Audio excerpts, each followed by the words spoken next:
आता आपण पाहणार आहोत महाराष्ट्रातली एक अशी शाळा जी शाळा आहे की गोडाऊन असा प्रश्न तुम्हाला पडेल। कारण या शाळेत मुलांसाठी पोषण आहार बनवण्याच्या खोलीचं छतच उडून गेलंय। या शाळेत शुद्ध पाण्यासाठी यंत्र तर बसवलेत पण त्याची जोडणीच केलेली नाही। पाहुयात लोकशाही मराठीने केलेल्या रियालिटी चेक मधून काय वास्तव समोर आलंय।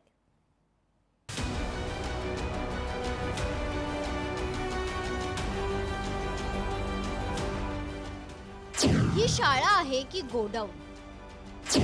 ना शुद्ध पाणी ना शुद्ध अन्न। लोकशाही मराठीवर पर्दाफाश। मी आता उभा आहे ही आहे जिल्हा परिषदेची प्राथमिक शाळा चांदाडा या गावामध्ये।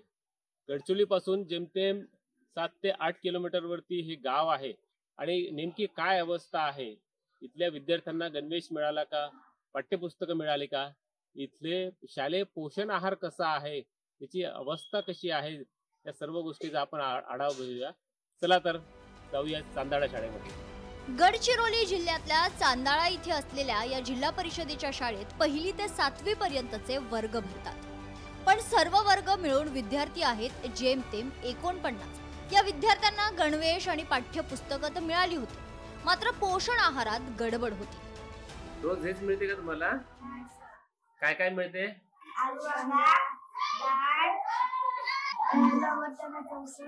आलू वाटाण्याचं उसळ, अजून अंडे कधी मिळते? पहिले मिळत होते, आता नाही मिळत। पोषण आहाराचा चार्ट पाहिल्यानंतर त्यावर दिलेला मेनू आणि प्रत्यक्षात विद्यार्थ्यांना दिलेला मेनू यात फरक होता। त्याबद्दल विचारलं असता मुख्याध्यापक काय म्हणाले पहा।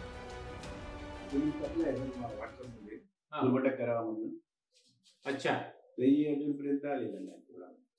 पुरवठा केलेला नाही। मुख्याध्यापकांचं म्हणणं आहे की जो या चार्ट प्रमाणे पदार्थ जे आहे ते सर्व यांना अद्याप पुरवठा केलेला नाही। पोषण आहार म्हणून दिले जाणारे जेवण कसं आहे हे लोकशाही मराठीच्या प्रतिनिधींनी तपासलं असता ते तिखट होतं। विशेष म्हणजे किचन शेड म्हणून जी खोली आहे तिचे शेड उडालेलं आहे। त्यामुळे एका वर्ग खोलीलाच किचन रूम बनवून त्या ठिकाणी पोषण आहार शिजवला जातो। गॅस सिलेंडर उपलब्ध न झाल्यानं चक्क चूल मांडून त्यावर आहार शिजवला जात असल्याचं दिसलं। सिलेंडर या ठिकाणी एकच आहे आणि ते संपल्यानंतर प्रशासनानं दुसरं सिलेंडरची व्यवस्था केलेली नाही। मागणी यांनी केली परंतु प्रशासनानं सिलेंडर दुसरं पुरवलेलं नाही, कुठल्याच शाळेला पुरवलेलं नाही। सिंगल सिलेंडर वरती काम भागवलं जात आहे आणि सिलेंडर ज्यावेळेस संपतं त्यावेळेस अशा पद्धतीनं चुलीवरती यांना स्वयंपाक करावा लागतो। विद्यार्थ्यांना पिण्यासाठी शुद्ध आणि थंड पाणी मिळावं म्हणून 3 वर्षांपूर्वी पंचायत समिती स्तरावरून जलशुद्धीकरण यंत्र आणि शीतकरण यंत्र लावण्यात आलं। त्याची अवस्था कशी आहे तेही पहा। फिटिंग केल्यानंतर जे इन्स्टॉलेशन करून द्यायला पाहिजे होतं कूलिंग मशीन, तर ते करून देण्यात आलं नाही, ते तसंच पेंडिंग मध्ये होतं। तर त्या कूलिंग मशीनचा मुलांना पिण्यासाठी वापर व्हावा म्हणून प्लंबरला बोलवून मग आरओची कनेक्ट न करता डायरेक्ट टाकीशी त्या कूलिंग मशीनला कनेक्ट केलं।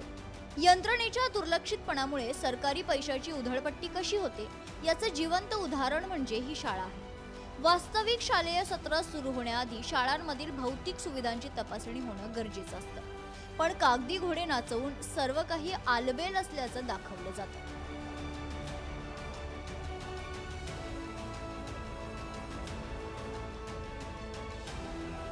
पासून अगदी काही किलोमीटर वरती जवळ असलेल्या या शाळेमध्ये ही अवस्था आहे, तर दुर्गम भागामधल्या 150-200 किलोमीटर वरच्या शाळांमध्ये काय अवस्था असेल याची आपण कल्पना करू शकतो।